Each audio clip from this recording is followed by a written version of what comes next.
هل فعلا في بديل للفانكومايسين اقل في التوكسيستي واسهل في الجرعات؟ تعالوا النهارده نتكلم عن التيكوبلانين او الترجوسيد. كده خلاص احنا كده خلصنا الفانكومايسين. تمام، والتيلافانسين، وقلنا ان ديت اصلا من عائله بيشتغلوا على السيل وول من الجلايكوبيبتايدز وشورت اكتنج لايبوجلايكوبيبتايدز، الفانكومايسين والتيكوبلانين والتيلافانسين. خلصنا الفانكومايسين والتيلافانسين، هندخل على التيكوبلانين. التيكوبلانين هو بكتيريا ستاتيك كونسنتريشن ديبندنت، يبقى بيستخدم وانس ديلي دوز، اللي هو التربوسيت. تمام، الروت اوف ادمنستريشن في منه اورال اي في واي ام، ولكن ما بيستخدمش بقى انترا، وبرده ان هو ممكن يستخدم انترا بيريتونيال. الاكسكريشن باي كدني نيد دوز ادجستمنت، ولكن هو نوت دايلايزبل، فانا مش محتاج ان انا اعمل ان انا اديه بعد السيشن اوف دايليسيس. اليوجوال دوزنج بتاعه من 6 ل 12 مللي جرام بير كيجي كل 12 ساعه فور 3 الى 5 دوزز، وبعد كده وانس ديلي دوز. بمعنى ايه؟ علشان في ناس بتتلخبط من الدوز بتاعه التربوسيد. بستخدم من 6 ل 12 مللي جرام بير كيجي لمده مثلا كل 12 ساعه لمده 3 جرعات او 5 جرعات، وبعد كده بشفت لي من 6 ل 12 مللي جرام بير كيجي وانس ديلي دوز. خلاص، يبقى انا كده ديت بتعتبر زي اللودنج دوز من كل 12 ساعه كل 3 الى 5، بعد كده وانس ديلي دوز، وبيتحسب على الاكشوال بادي ويت. الادفيرس افكت بيستخدم التربوسيد، هم لاحظوا ان هو بيعمل بون مارو سبريشن، بانسايتوبينيا او ثرومبوسايتوبينيا. تمام، وهو نوت ابروفد في اليو اس. علشان كده لما تيجي تفتحوا مثلا مايكروميدكس او حاجه كده اللي هي دراج ريفرنس تابعه لامريكا، مش هتلاقي التربوسيد. يعني التربوسيد لما تلاقي في بعض الريفرنسز كده ان انت تدور على الدوز بتاعته مش هتلاقيها. ليه؟ لان هو مش موجود في الماركت عندهم هناك، لسه نوت ابروفد. خلاص. طيب ايه اللي بيميزه عن الفانكومايسين؟ تمام، الفانكومايسين والتيلافانسين احنا قلنا ان هو بكتيريا ستاتيك، لكن ده بكتيريا سايدل، لكن التربوسيد بكتيريا ستاتيك. التانيين كانوا تايم ديبندنت، ولكن ده كونسنتريشن ديبندنت. اليوزز والميكانيزم اوف اكشن اللي التربوسيد زي الفانكومايسين بالظبط، والروت اوف ادمنستريشن اورال واي بي واي ام. تمام، وادي الدوز وبيحتاج دوز ادجستمنت برضو زيهم، ولكن الفانكومايسين كان دايلايزابل ولكن ده نوت دايلايزابل. خلاص. طيب الثرومبوسايتوبينيا بتاعت التربوسيد يعني نوت كومون، يعني مش هتلاقيها زيها برضو زي الزايفوكس او زي مثلا الفانكومايسين. تمام، ولكن هي بتبقى نوت كومون. ولكن خلي بالك لو البيشنت اصلا على اميونو سبريسنت او عنده امبيرد للاميونيتي اصلا، فخلي بالك وانت بتحط له تاربوسيد. مثلا لو عامل رينال ترانسبلانتيشن كدني رينال ترانسبلانتيشن كدني ترانسبلانتيشن، او مثلا في الليفر مثلا ترانسبلانتيشن، او البيشنت دوت ليكيميا، خلاص خلي بالك وانت بتحط له الايه التاربوسيد. نوت ابروفد في اليو اس. والسايد افكت بقى بتاع البانكومايسين دوت نوت كومن في التربوسيد، يعني الريدمان سندروم مش هتلاقيها. النفروتوكسيستي والاوتوتوكسيستي في التربوسيد الصراحه ان هي ما بتظهرش زيها زي الايه، زي البانكومايسين. ده بالنسبه للتيكوبلانين في البريجنانسي نوت ريكومندد الى الان، هو برضو لسه عليه ستاديز. واللي بيميزه ان هو لونج بلازما هاف لايف، التي هاف بتاعته بتوصل ل 10 ايام.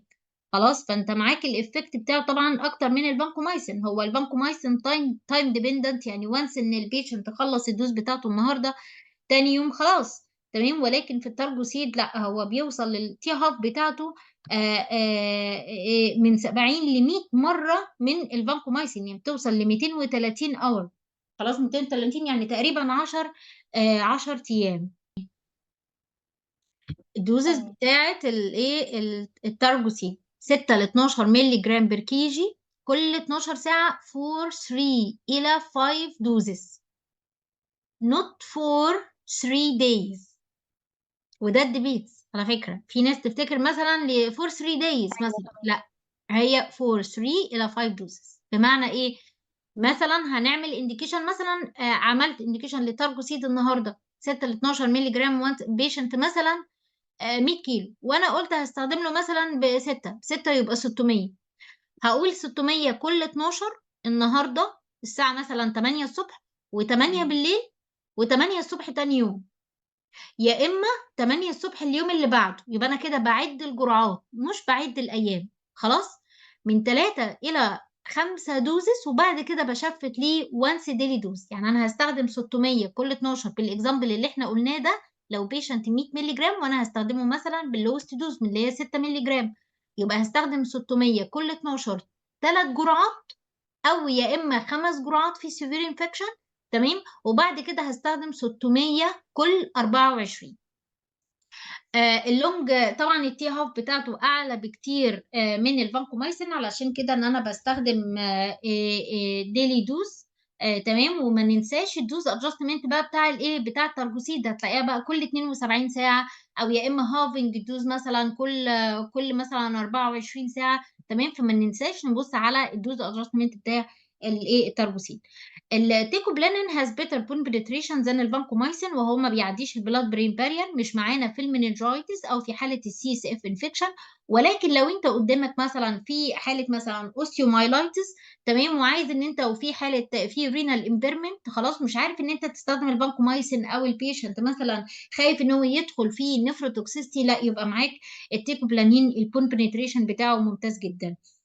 الدراج انتر اكشن، البانكومايسين والتارجوسيد هما الاثنين طبعا افويد مع النفروتوكسيك والاوتوتوكسيك دراج.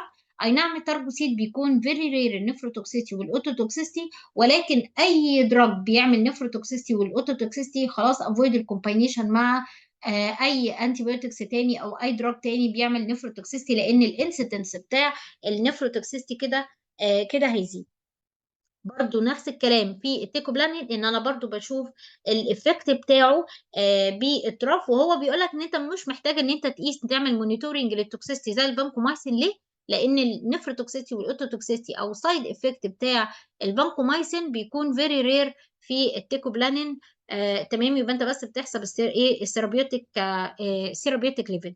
التراف برضو بري دوزنج، برضو ان انا بحسب برضو تراف ليفل من التيكوبلانين، برضو نفس النظام في الفانكومايسين، وبشوف بقى الستاندرد بتاعي في الجدول ده، لو اقل من 20 يبقى هو سب ثيرابيوتيك، يبقى المفروض ان انا هعمل انكريزنج للدوزنج ب 50%، وبعد كده بعمل ري اسي تاني بعد 5 دوزز.